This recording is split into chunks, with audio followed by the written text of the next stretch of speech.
Welcome to your lesson on context. As you can see from this road sign, context is the big picture. What can your reader not understand just from reading a piece of evidence or a quote? Context gives more information. First, you may be wondering, why do I need to give context? Why is context important? This quote demonstrates a small part of why context might be important. Without context, a piece of information is just a dot. Knowledge is information in context. So context connects the dots. If you just have one dot, you do not have any knowledge. You need context to connect the dots to give the reader knowledge. In order to understand a piece of information, we need context. Without context, the reader has to fill in the gaps of what is missing. You should not be making your reader do the work. You are doing the work for your reader by filling in the missing gaps that they cannot understand just from a small quote or a small piece of evidence. So to define context as one of our academic vocabulary words, context is the set of circumstances or facts that surround an event or situation and help us to understand the event or situation. So when something happens, there are more circumstances or facts that you may not understand that can help you, that to know those helps you better understand the situation. An example would be a kindergartner goes home and tells her mom that her friend doesn't like her and refused to make her a card. That is the situation. A kindergartner is upset because her friend refused to make her a card and she believes her friend doesn't like her. The context, the set of circumstances or facts that the mom does not understand from her daughter's story is that it was choice time. It was time to clean up. The teacher had said clean up. And then the girl asked her friend to make her a card. Her friend responded no, because there was no time. However, without understanding that there was no time, you would not understand the situation. You would not understand that, no, it was not a matter of not liking her, it was a matter of not having time. Therefore, giving that context, the circumstances and the facts helped to understand the situation better. Part of speech, context is a noun. Context matters. In your writing, context is very important.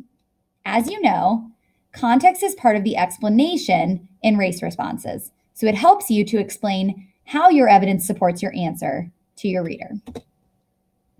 Context helps the reader of your essay or of your race response to understand the evidence as well as how it supports your answer or your claim. So you may be wondering what is involved in providing context. Context has two parts. First, you must explain what's happening in the evidence. What is going on in that quote that somebody couldn't tell just from reading the quote? Second, provide other necessary background information that the reader needs to know to understand the evidence. So often, even when you've explained what's happening in the evidence, there still is other information that somebody would need to know to understand the evidence as well as how it supports your claim. Here's an example. This is from the book Ruby Lee and Me. The question is, how does Sarah feel after Robin's accident? Don't worry if you have not read Ruby Lee and Me. In fact, that might be more helpful because you will see how context can help you to understand an answer. So the restate, Sarah feels guilty after Robin's accident. Answer, because she believes it was her fault. Supporting evidence. On page 67, the text stated, Robin didn't seem to have brain damage, and I was happy as could be about that, but her leg worried me. I wanted her to be able to run and jump and play. I wouldn't feel better until she could.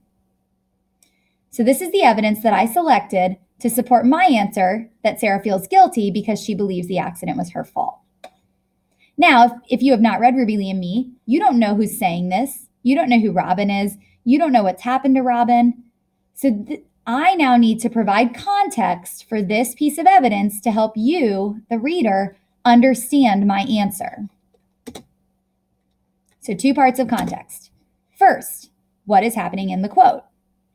Sarah, the main character, is worried about her sister Robin after she is hit by a car. Robin is in the hospital. The doctors have determined that she most likely doesn't have brain damage, but she is not moving around or awake yet. So you know now that Sarah, who's the main character of the book, is talking about her sister. You know that Robin was hit by a car. You also know that Robin is still in the hospital. Then I'm explaining that what the doctors have determined and also explaining why Sarah might still be worried. However, I have not yet given you context for why Sarah may believe it was her fault. So that is the other background information. Sarah believes that Robin's accident was her fault because while Sarah was supposed to be watching Robin, she was actually reading a book. Robin ran into the street and was hit by a car. So other necessary background information is, well, why in the world would Sarah think it was her fault? As you can see from this part of my context, Sarah was reading a book even though she was supposed to be watching her sister. During this time was when Robin was hit by a car. Now what? Remember, context connects the dots for your reader. You do the work so your reader doesn't have to fill in the blanks. Your answer will be clearer, your claim will be stronger if you provide context for each piece of evidence. Remember, as you go back to your essay, there are two main parts to context. First, explain what is happening in the evidence or the quote. Second, give other necessary background information so your reader can understand your answer.